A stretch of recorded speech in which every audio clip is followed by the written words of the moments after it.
já jsem dal moc.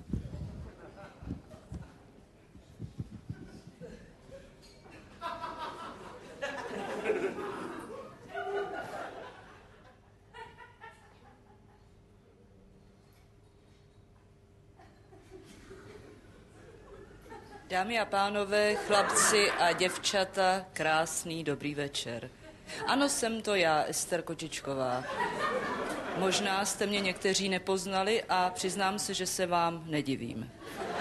Vždyť, kolik z vás mne mělo možnost vidět v boa, ověšenou různými pentlemi, jakousi strhanou po mnoha zhýralých nocích se sklenkou alkoholu, vystupující z taxíku a někdy i z několika najednou. Prostě užívající veškerých vymožeností naší doby. A přesto toto jsem pořád já. Pokud jste překvapeni příjemně, bude vás možná zajímat to, co bude následovat. To, co vám řeknu, jsem vymyslela já. V podstatě to byl rozbor snu, který jsem měla zhruba před půl rokem.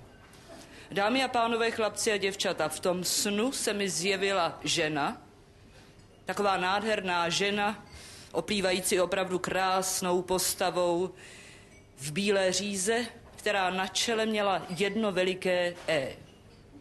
Byla to ekologie. Další ten průběh toho snu tady nebudu už rozebírat, ale v podstatě pro mě z toho vyplynulo jediné. Pokud chceš svůj život změnit a pokud chceš změnit celou tuto planetu, začni se ty teď hned chovat ekologicky. Tak jsem se do toho vrhla.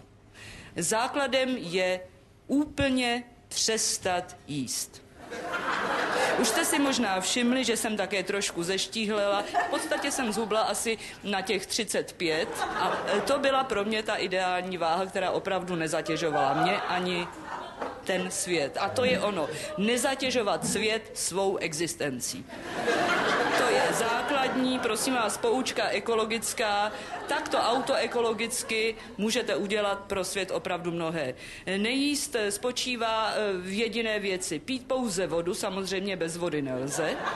Kdyby náhodou došlo u někoho ke ztrátě minerálu, i to se dá vyřešit. A sice úplně obyčejným olizováním hornin, tedy kamenů. Ano?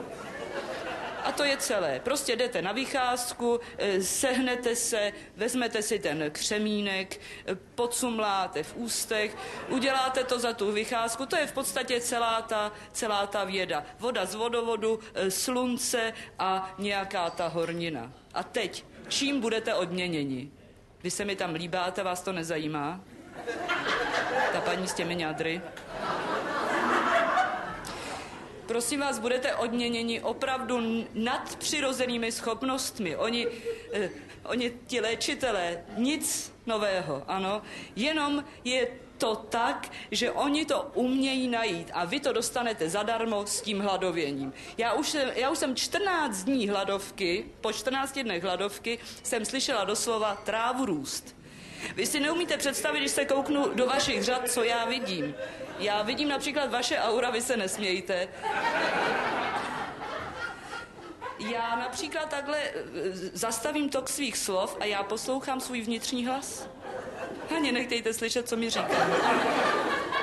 A já jsem se rozhodla, že budu pracovat po zjištění všech těch svých schopností jako živý kosmodisk. A já bych vám teďka, my jsme se domluvili, už předomluvili tady s panem Stojákem, on má trošku potíže se zády, jestli by nebyl tak laskav a před vámi bychom tady neskusili ten experiment. Pojďte si, slečně, můžete chodit, pojďte, ještě můžete, těžce, vidíte. Já vám to teď předvedu. Tak. No. Není to nic složitého, jenom se mi připravte.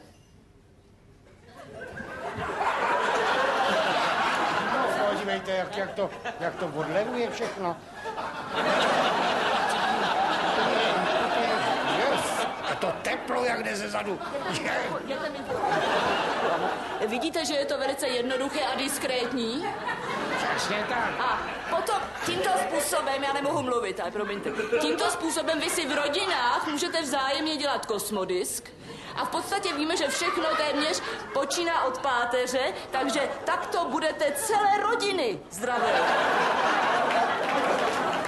Děkuji vám. No Jak je to podívejte se, funguje? no, ale to teplo, to dělá ano. divy úplně. A potom, prosím vás, nikdo z nás už nebude zatěžovat nejen svými výdobytky, ale hlavně svými požadavky tuto krásnou planetu. Nashledanou.